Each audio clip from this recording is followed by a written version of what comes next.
Students, this is a molecule of erythrose.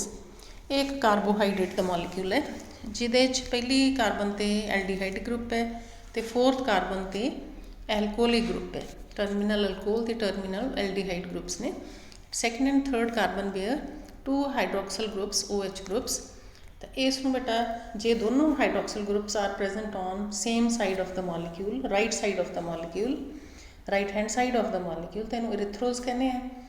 जे यह एक left ते होवे ते एक राइट ते होवे तो उस मॉलिक्यूल का नाम is the थ्रिओज।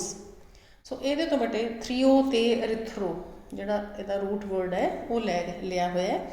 This is use to represent some you say diastereomers in which two bulky groups जिस तरह ये दिखाया हुआ है OH and Cl if they are present on same side तो ये नाम के अगे आप इरिथ्रो ला दें because in erythrose both OH groups are present on right hand side तो थ्रिओज के उल्ट साइड पर होंगे, एक राइट से एक लैफ्ट से है। बेशक पहले का राइट से है या दूजे का राइट से है ना। सो एक एक ग्रुप जोड़ा दूजी तीजी कार्बन का एक राइट से एक लैफ्ट से लिखांगे। So this is threose. So to represent this configuration instead of telling in words कि ग्रुप्स राइट से है या ऑपोजिट साइड्स से है, जिस तरह आ मॉलिक्यूल है 3-chloro-2-butanol, इसका नाम ये है। When both groups are present on OH ते Cl they are present on one side of the molecule तो इनू असीं कहांगे this is right hand side पर जो प्रेजेंट है दिस इज एरिथ्रो 3-chloro-2-butanol। सो इसका मिरर इमेज है जोड़ा दैट इज दिस वन जो लैफ्ट से प्रेजेंट है तो इनू असीं कहता erythro 3-chloro-2-butanol। This is one pair of enantiomers. जो ऑपोजिट साइड से है एक राइट से है एक लैफ्ट से है तो उदों असीं कहता थ्रिओ 3-chloro-2-butanol। तो यदा मिरर इमेज हो गया when OH is present on left hand side and Cl is present on right hand side. So इस तरह करके आ मॉलिक्यूल है विच कट्टिया गया हुआ pictures. So this is trio form. So this is used to represent various diastereomers जिहड़ी थ्रिओ ते erythro वाली कह लो कि रिप्रजेंटेशन है। So then coming to meso compounds. Meso compounds बटे हुंदे ने जिहदे विच दो इक्को जिहियां कायरल कार्बनस होण। Both the carbons they have same groups attach to them.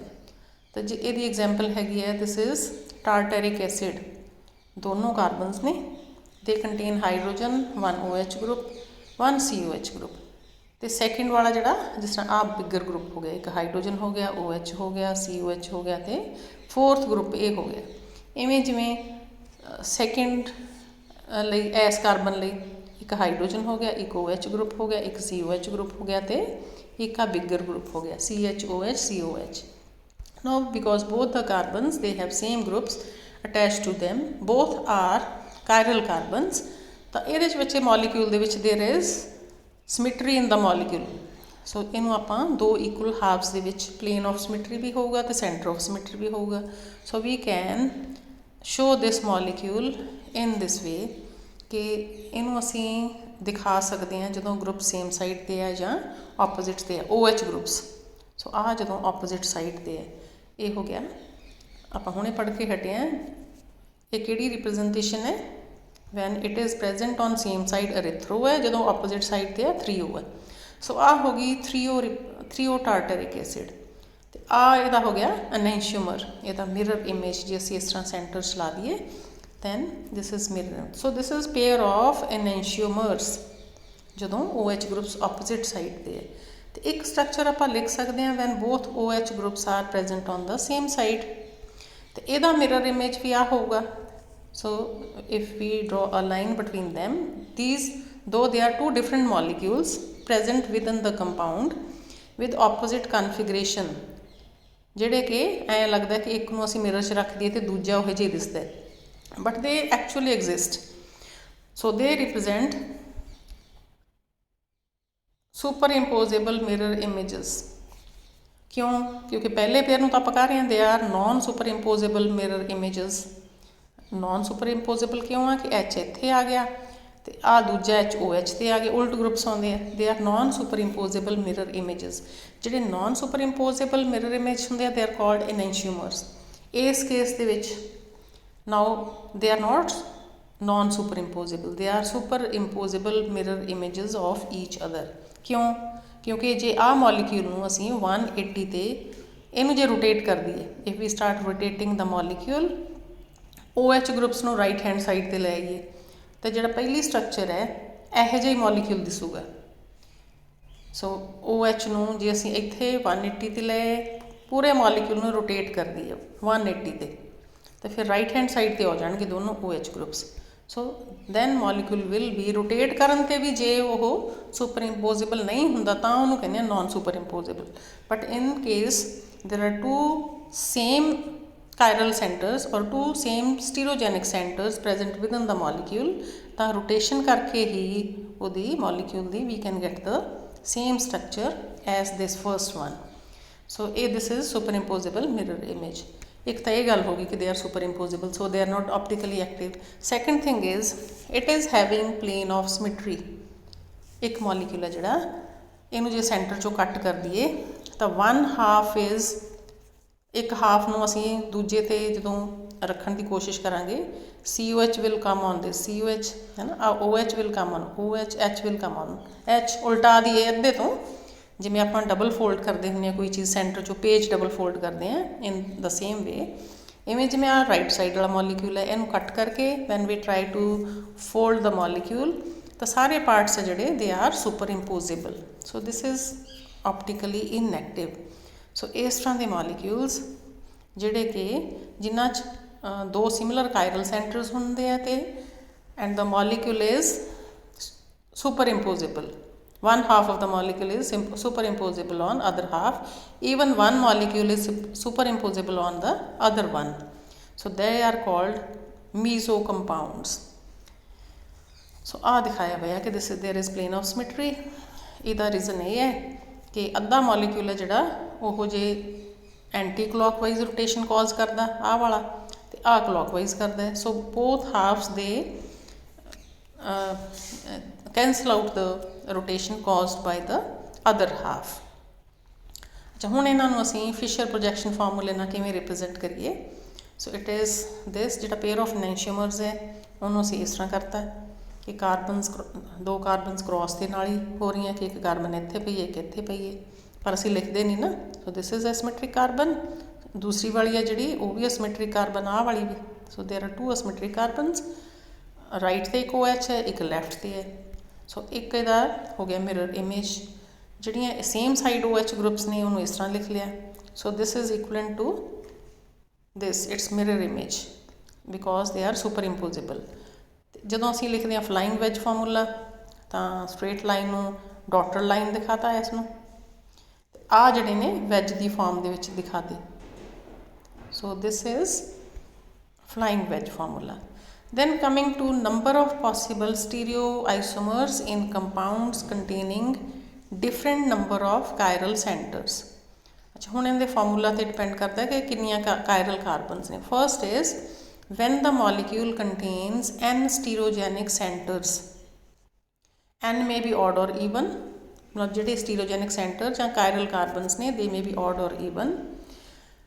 1 2 1 3 5 ਜਿਵੇਂ ਇਹ ਤਾਂ ਔਡ ਹੋ ਗਈਆਂ, 2 4 6 ਈਵਨ ਹੁੰਦੇ ਆ ਹੈ ਨਾ। ਸੋ ਜਿੰਨਾ ਭਾਵੇਂ 1 2 3 4 5 ਜਿੰਨੀਆਂ ਮਰਜ਼ੀਆਂ ਹੋਣ, ਔਡ ਹੋਣ ਈਵਨ ਹੋਣ, but they don't have any plane of symmetry ਕਿ ਮੋਲੀਕਿਊਲ ਨੂੰ ਦੋ ਇਕੁਅਲ ਹਾਫਸ ਨਹੀਂ ਕੱਟ ਸਕਦੇ। ਤਾਂ ਫਿਰ ਅਸੀਂ ਦੇਖੀਏ ਕਿ ਆਪਟੀਕਲੀ ਐਕਟਿਵ ਆਈਸੋਮਰਸ ਲਈ ਫਾਰਮੂਲਾ ਕੀ ਹੋਊਗਾ। So for optically active isomers ਦਾ ਫਾਰਮੂਲਾ ਇਜ਼, ਜਿਹੜੇ ਇਨੈਂਸ਼ੀਓਮਰਸ ਬਣਦੇ ਆ 2 raised power n।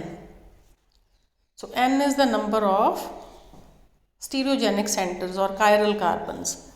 ਸੈਕਿੰਡ ਹੁੰਦਾ ਨੰਬਰ ਆਫ ਮੀਜ਼ੋ ਫਾਰਮਸ, ਜਿਹੜੀਆਂ ਆਪਟੀਕਲੀ ਇਨਐਕਟਿਵ ਫਾਰਮਸ ਨੇ ਜਿਨ੍ਹਾਂ 'ਚ ਇੱਕ ਹਾਫ ਦੀ rotation cancel out by the rotation caused by other half ਔਰ 2 ਹਾਫਸ ਆਵਰ ਸੁਪਰ ਇੰਪੋਜ਼ੇਬਲ, ਉਹ ਹੋ ਗਿਆ ਇਹਦੇ 'ਚ 0। ਜਦੋਂ ਬੇਟਾ ਸੈਂਟਰ ਆਫ ਸਿਮੈਟਰੀ ਨਾ ਹੋਵੇ ਤਾਂ ਉਦੋਂ ਮੀਜ਼ੋ ਫਾਰਮਸ ਬਣਦੀਆਂ ਹੀ ਨਹੀਂ, ਕਿਉਂਕਿ ਮੀਜ਼ੋ ਫਾਰਮ ਦੇ ਸੈਂਟਰ ਆਫ ਸਿਮੈਟਰੀ ਹੁੰਦੀ ਹੈ। Total number of isomers is optical isomers 2 raised power n plus 0 2 raised power n total ਹੋ ਗਈਆਂ। ਸੋ ਫਿਰ ਇਹਦੀ ਇੱਕ ਐਗਜ਼ਾਮਪਲ ਦਿੱਤੀ ਹੋਈ ਹੈ 2,3 ਡਾਈਕਲੋਰੋਪੈਂਟੇਨ, टू स्टीरियो ये क्योंकि स्टीरियो सेंटर्स दो ने तो ऑप्टिकली एक्टिव दसिया हुआ कि 4 होणगे तो मीजोफॉर्म 0 होणगियां। Second is when the molecule contains n stereogenic centres, n हुंदा जदों ईवन स्टीरियोजेनिक सेंटर्स होण 2 होण 4 होण इस तरह होण दा ईवन नंबर होण। The molecule has a plane of symmetry. पहला केस सी जदों प्लेन ऑफ सिमेट्री नहीं है, हुण इहदे च हैगा प्लेन ऑफ सिमेट्री। तो ऑप्टिकली एक्टिव फॉर्म्स का फार्मूला हुण होऊगा 2 raise power n minus 1। Number of मीजोफॉर्म्स is 2 raise power n by 2 minus 1 है ना, power n by 2 minus 1। Total number of isomers वो तो पहले आइसोमर्स जिन्ने आए optically active 2 raise power n minus 1 plus 2 raise power n by 2 minus 1। So total इन्ने हो गए। फिर एक एग्जाम्पल दे के दसिया होया कि जिहदे आ हो गया टार्टरिक एसिड का 2 ऑप्टिकली एक्टिव 2 स्टीरियोजेनिक सेंटर हो गए इत्थे, तो ये आ कैलकुलेट करके दिखाए हुए ने। n is 2 raise power n minus 1 2 minus 1 2 की पावर 1 मतलब 2 आ गया। जदों असीं कढ़ने meso forms 2 raise power n by 2 2 by 2 minus 1 2 by 2 is 1 1 minus 1 0 2 raise power 0। So there is 2 raise power 0 is 1 x raise power 0 is 1 हुंदा है ना। So there is 1 meso form. So total number of isomers हो गया 2 plus 1 is 3। सो ये हो गया for so this is for tartaric acid in with even number of chiral carbons and having plane of symmetry। अगला formula हो गया when the molecule contains n stereogenic centre तो n is odd, पहला even लाई सी n is odd and the molecule may have a plane of symmetry। Second third दोनों points के बेटा प्लेन ऑफ सिमेट्री हैगी है। हुण ये देखिए number of optically active forms कितनियां होणगियां 2 रेज़ पावर n माइनस 1। हुण ये गल याद रखनी है कि जो तुसीं सैकेंड पॉइंट्स दिता सी लास्ट टाइम वो ये चों माइनस करना है। So this minus the first one ये चों आ माइनस करना है इस फार्मूले। सो ये आ गया 2n minus 1 minus 2n minus 1 by 2 पर नहीं उत्थे n बाय 2 माइनस 1 सीगा, हुण ये n माइनस 1 बाय 2 है, इन्ना डिफरेंस है। Mesoforms number of मीजोफॉर्म्स is 2 raise power n minus 1 by 2। Total number of isomers is 2 raise power n minus 1 minus 2 raise power n minus 1 by 2 plus जिहड़े mesoforms ने 2n minus 1 by 2। This is equal to सारा plus minus करके जो करांगे 2 raise power n minus 1। So कई बार पूछ लेंदे बट पहला पॉइंट है जिहड़ा ज़्यादा इंपॉर्टेंट है कि जिथे प्लेन ऑफ सिमेट्री नहीं होंदी है कोई इस तरह का मॉलिक्यूल दिखाया होया तो वो कैलकुलेट करके दसना होंदा है। हाँ बेटा बहुत ही रिलायबल नहीं जी एग्जाम्पल है जी थर्ड एग्जाम्पल दी हुई है। We need not do this example. So this is all for